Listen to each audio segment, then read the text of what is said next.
Hello and welcome to My Life in Spain. My name's Mark, and today I want to start off by telling you how my wife Ivana and I ended up in Spain and whether or not we think we did the right thing. Okay, before that I'll just get some water. My favorite Vichy Catalan.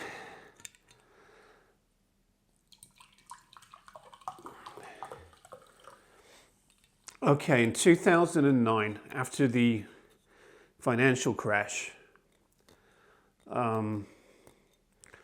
things at work were not so great. We lived in New Jersey, and we both had full-time jobs, and it was just it was just like you're in a wheel. You're constantly striving to get ahead, to make money, to pay the bills. I mean, we made great money, but the money we made, it all went to pay for bills, cars, insurance, you name it. America is not a cheap place to live. And while the pay is good, it costs you money to live there too. So anyway, the previous year, my mother had moved from England to Spain. And I'd never been to Spain because my idea of Spain where everybody's on the beach, lots of drinking, lots of drunks. It just not for me. So of all the places I'd been, Spain was never on my list of somewhere I wanted to go and look at. So then I thought, well, I should go see her and see how she's doing and everything. So in 2009, I guess the summer 2009, I flew to Madrid and then came to Alicante and rented a car and went to visit my mother. My mother lived about 35-40 minutes inland from Alicante. So the town she lived in is called Cocentaina. It's got around 12,000 people, and she lived out in the countryside a little bit, maybe a mile outside of town. Anyway, I was shocked. It was nothing like I had expected. Everybody was relaxed. And despite it being summer, it wasn't humid like I was used to in New Jersey, which I loved. People were sitting outside at bars, kids were running around. Everybody just seemed so happy. And so I started talking to people, and of course I tried the Spanish food, which I loved right away. And I went back to America and started thinking, what am I doing here?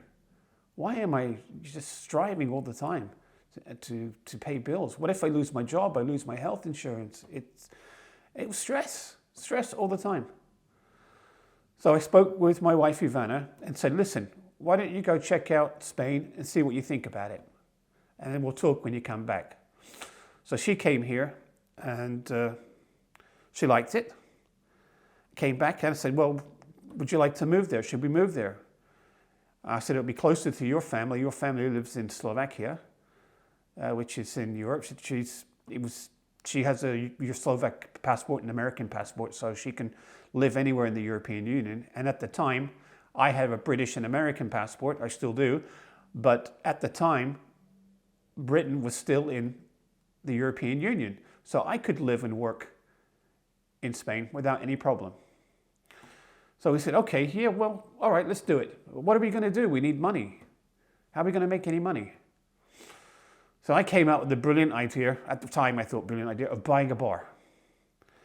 Now, that's the whole story in itself, and I'll save that for another video.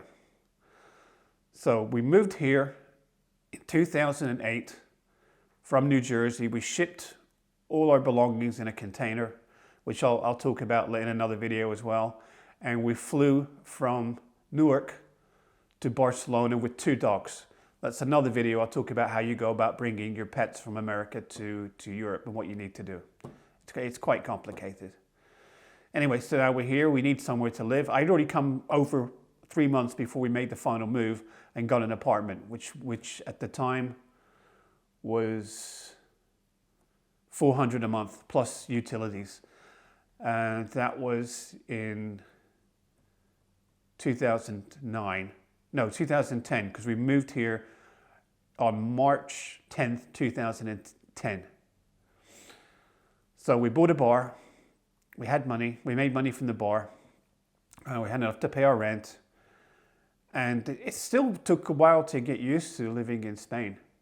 There's some things you've got to do, and I'll make a video about that as well. It's kind of a culture shock, but in a good way.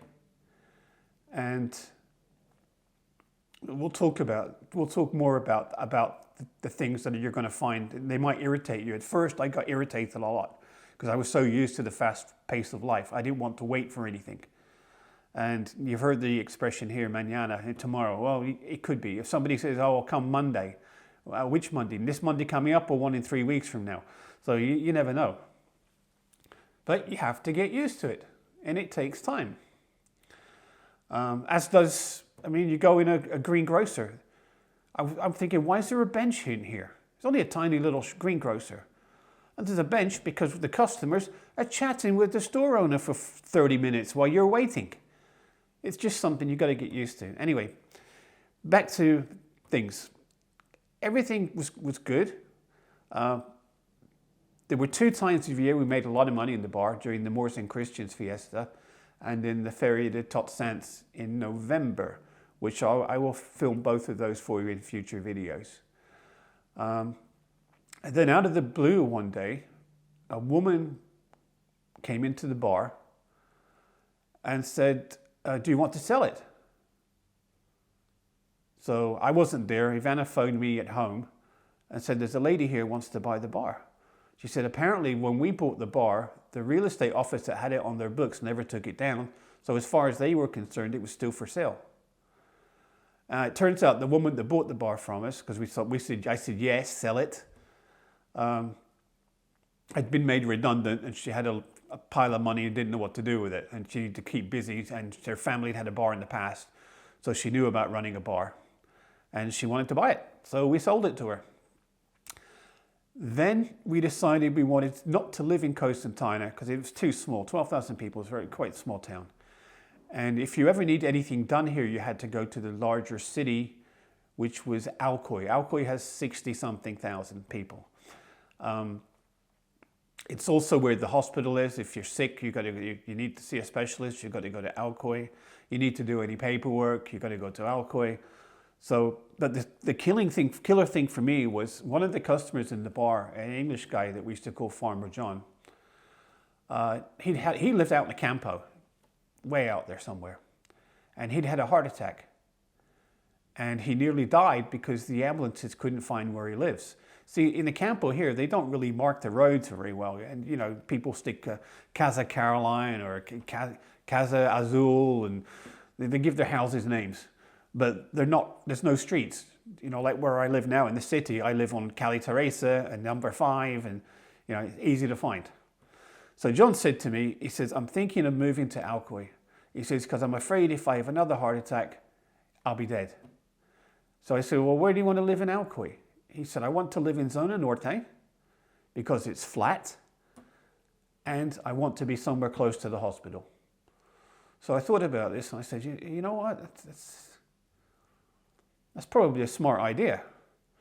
So after we sold the bar, we started looking for a place to buy, and we found the flat we have now. We were lucky enough to have enough money to pay cash, so we bought the bar outright. We bought the apartment outright, and everything was great. And we got it for a really good price. It's a bank foreclosure, and we put some money in and fixed it up the way we wanted it to be. And then about 9 months later, we get a letter from the taxman that says, "Oh, you owe us 6,000 euros." Now, when you pay tax here when you buy a property, it's roughly all the paperwork and the costs and the taxes are around 10% of the purchase price. So we paid 10% of the purchase price. Now, the Hacienda, as the tax office is called here, wrote to us saying, "No, you didn't pay enough, because your apartment is valued at this much, so you owe us another 6,000. And I talked to a lawyer, and the lawyer said, pay it. There's nothing else you can do. Otherwise, they'll put a lien against you. So we paid it. After a while, we had to make the money, I guess. I don't know how we did it. Oh, we know we sold some land. that we had. That's how we paid it. Anyway, that was 2010, I guess 2012. And we've been here ever since. And do we like it? Yes, absolutely, 100%. It's the best thing we've ever done, is moving to Spain. We have a great life now. We have free healthcare, wonderful free healthcare. We have no stress. It's completely safe wherever you go here, day or night. Even my 83-year-old mum isn't afraid to go out here any time of day or night. It's a wonderful place. And so if you're thinking about moving to Spain, or you want to see what life is really like here, I mean, I'm not going to say, oh, everything's wonderful, this is great, da da da. There's enough of those videos out there on YouTube to watch already. I'm just going to tell you the way it is. And I'll tell you what's good and what's bad. And you can make up your own mind. Anyway, thanks for listening and, watching. And I'll see you again next week in next week's video. Bye for now.